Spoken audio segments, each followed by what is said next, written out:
अस्सलाम वालेकुम। आज का हमारा टॉपिक है कैथेटर्स, जो कि 7th सेमेस्टर एंजियोग्राफी कोर्स का है। इंपॉर्टेंट टॉपिक है। कैथेटर्स हमारे पास ग्रीक लैंग्वेज से आया है, जिसका मतलब है टू सेंड डाउन। सबसे पहले for the first time catheter हमारे पास यूरिनरी रिटेंशन के लिए यूज हुआ था, ठीक है। उसके बाद से हमारे पास इसमें जो कि है एवोल्यूशन आती रही और बहुत ज़्यादा बीमारियों के लिए डायग्नोस्टिक एंड थेरेप्यूटिक पर्पज़ के लिए यूज़ होना स्टार्ट हुआ था। ओके तो सबसे पहले इसकी डेफिनेशन की तरफ चलते हैं। कैथेटर जो कि है बाय कंस्ट्रक्शन हमारे पास एक हॉलो स्ट्रक्चर है, यानी खाली होता है अंदर से, ठीक है। हॉलो होता है बिल्कुल जिस तरीके से वेसल होता है उस तरह से, इस तरह ये अंदर से हॉलो होता है, ऑलराइट। और फ्लेक्सिबल भी होता है। Flexible means it's not rigid, it's soft. Okay, hollow और flexible tube inserted into body.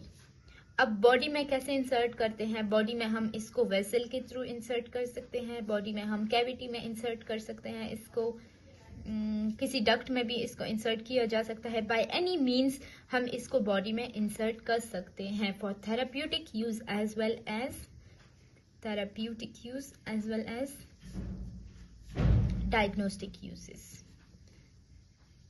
Diagnostic uses में हमारे पास ये काम आता है।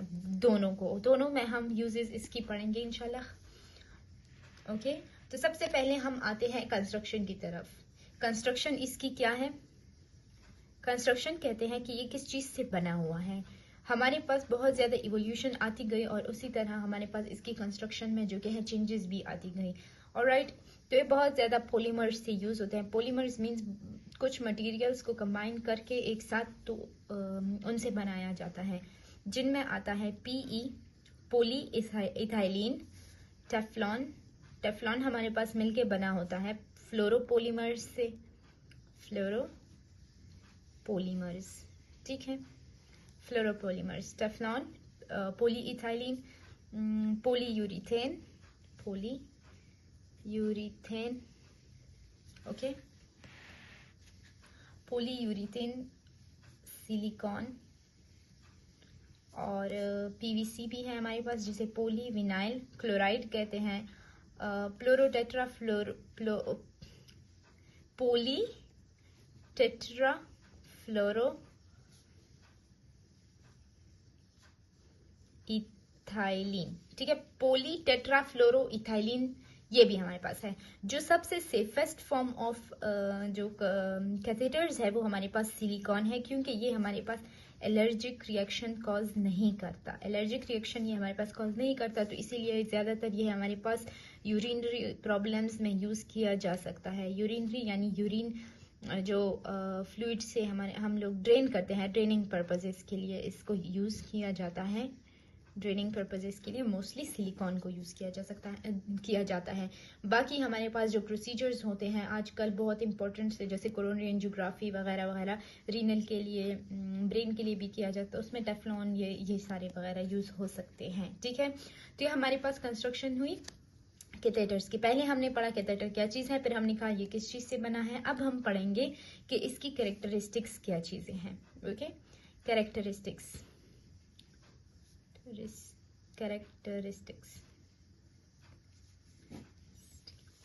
ओके, इसकी जो कैरेक्टरिस्टिक्स हम पढ़ेंगे, हमने ऊपर कहा कि ये हॉलो होना चाहिए, फ्लेक्सिबल होना चाहिए, यानी रिजिड नहीं होगा। तो अकॉर्डिंग टू दैट ये हमारे पास कई वेसल स्ट्रेट तो नहीं होते, तो इट इज इम्पॉर्टेंट कि जहां पे हमारे पास वेसल पे यूं टर्निंग पॉइंट आया हुआ होता है ना, तो ये भी हमारे पास without damaging the vessel wall, ये भी हमारे पास जो क्या स्मूथली टर्न हो जाए। तो उसके लिए इम्पॉर्टेंट है कि इसकी जो टॉर्केबिलिटी है, इसे कहते हैं टॉर्केबिलिटी, कि इसकी इम्प्रूव्ड हो, ठीक है। Improve torqueability is very important in a catheter, sorry.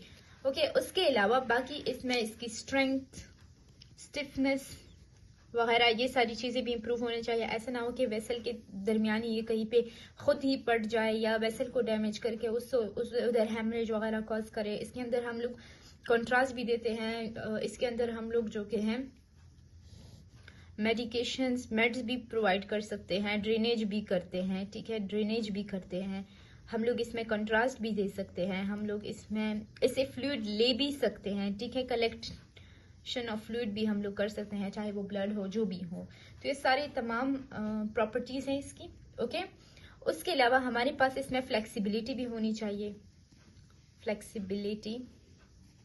Okay, and resistance नहीं होना चाहिए, क्योंकि रेजिस्टेंस जितना ज्यादा होगा उतना ये रेजिस्टेंस लो होना चाहिए, ठीक है, उतना ये मुश्किल से वेसल के अंदर जाएगा और उतना ये हमारे पास पेनफुल हो सकता है। तो इट्स इंपॉर्टेंट कि इसकी जो रेजिस्टेंस है वो लो हो। ओके, अभी हम लोग मेन टॉपिक की तरफ आते हैं, वो है types of catheters. It's types, या we can say it's classification, ठीक है, क्लासिफिकेशन। इसकी टाइप्स बहुत ज्यादा है और बहुत इजी भी है। तो according to its location, its tip यानी शेप, इट्स फंक्शन, तो इट्स प्रॉपर्टीज, कैथेटर्स को बहुत ज्यादा डिवाइड किया गया है पार्ट्स में, ठीक है। तो सबसे पहले हम लोग जो क्लासिफिकेशन इसकी पढ़ेंगे वो on the basis of shape पढ़ेंगे, ठीक है। Number first one is on the basis of shape catheter की क्या टाइप है। हमने कहा कि यहाँ पे कुछ फ्लेक्सिबल होते हैं, कुछ वेसल्स स्ट्रेट होते हैं, कुछ वेसल्स में कर्व होते हैं। तो अकॉर्डिंग टू दैट हमारे पास कैथेटर्स में भी शेप्स आते हैं, और according to the location of the vessel, जहां पे हमें कैथेटर चाहिए उसके मुताबिक हम कैथेटर को चूज करते हैं, उसके शेप को चूज करते हैं, ठीक है। तो यहाँ पे हमारे पास स्ट्रेट कैथेटर्स भी होते हैं, straight. Second one is pigtail catheter, third one is cobra catheter, cobra, and side vendor, side vendor catheter, ठीक है। जो स्ट्रेट है इट्स इजी कि कोई भी स्ट्रेट वेसल के लिए हम इसको यूज करें। पिगटेल कैथेटर जो कि है इसको हम लोग यूज करते हैं फॉर वेंट्रिकल्स या आयोर्टा, हार्ट के लिए, वेंट्रिकल, एयोर्टा, ठीक है। Then we have cobra catheter, इसके भी यूज आगे हम लोग पढ़ेंगे। देन साइड विंडर कैथेटर, ये जो है आगे इसकी यूजेस हैं वो हम पढ़ेंगे, ठीक है। और फिर आते हैं, अच्छा, जो स्ट्रेट कैथेटर है और पिगटेल कैथेटर है, ये दोनों, इनको फ्लश कैथेटर्स भी कहते हैं, फ्लश, ऑलराइट, इन दोनों को फ्लश कैथेटर्स भी कहते हैं। क्यों? क्योंकि ये हमारे पास मेजॉरिटी ऑफ, मतलब बहुत ज्यादा एट अ टाइम कंट्रास्ट हो या फ्लूइड हो, कुछ भी हो, उसको इंजेक्ट करते हैं। इसमें जो अक्यूमुलेशन है फ्लूइड की वो ज्यादा आती है, ठीक है। कंट्रास्ट है, क्यों ऐसा क्यों है? वो इसीलिए क्योंकि जो हमारे पास नॉर्मली कैथेटर होना चाहिए उसमें एक ही होल होता है, ठीक है, यहाँ से फ्लूइड आया और यहाँ से एग्जिट हुआ। लेकिन ये जो कैथेटर्स हैं इसमें साइड होल्स, यहाँ पे भी होल्स होते हैं, जिनकी वजह से सिर्फ स्ट्रेट वे में फ्लूइड मूव नहीं करता बल्कि साइड से भी फ्लूइड बाहर जाता है। सो दिस वे इसे फ्लश कैथेटर्स कहते हैं, क्योंकि इनमें जो कि है कंट्रास्ट को इंजेक्ट करने की जो फ्लूइड की जो वो है वो ज्यादा होती है, okay. Then we have on the basis of function two types. Function के बेस पे भी हमारे पास दो टाइप ऑफ कैथेटर्स हैं. One is diagnostic and other one is therapeutic. The first one is diagnostic catheters. कौन से हैं? Diagnostic as the name indicates, जो हमारे पास क्या हो, बीमारी को फाइंड आउट करने में हेल्प करे. थेरेप्यूटिक जो बीमारी को ट्रीट करने में हेल्प करे.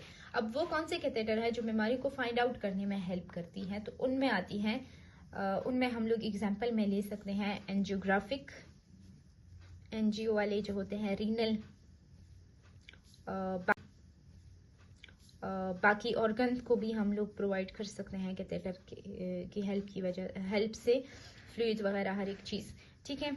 अब जो एंजियोग्राफी में यूज होती हैं वो हमारे पास कोरोनरी के लिए यूज हो सकती हैं, ठीक है. और कोरोनरी में हम लोग मोस्टली लेते हैं जटकिन कैथेटर. इधर लिख लीजिए मैं, कोरोनरी, उसमें यूज करते हैं हम लोग जटकिन कैथेटर. अगर किसी ने क्लिनिकल एडुकेशन लिए हो कैथ लैब में तो उन्होंने ए कैथेटर का नाम जरूर सुना होगा. देन वी हैव रीनल, जिसमें हमारे पास उसे कहते हैं साइमन कैथेटर. और ये जो विजरल है ना, ये वाले हमारे पास कोबरा कैथेटर्स होते हैं, ठीक है.